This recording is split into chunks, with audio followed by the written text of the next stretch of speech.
the Wish Pop Song of the Year. Palagi, TJ Montero.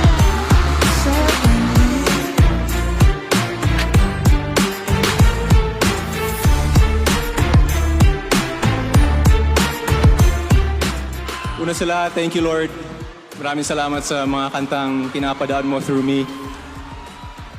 Grabe, wala lang, extra emotional lang ako sa kantang to kasi this is my extra special. This is my first nomination as an independent artist. So, sobrang laking bagay sa akin to.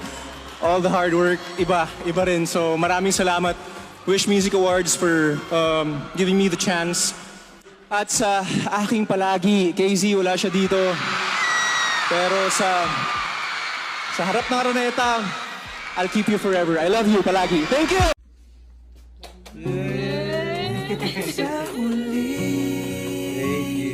palagi babalik pa rin sa yakap mo hanggang sa huli.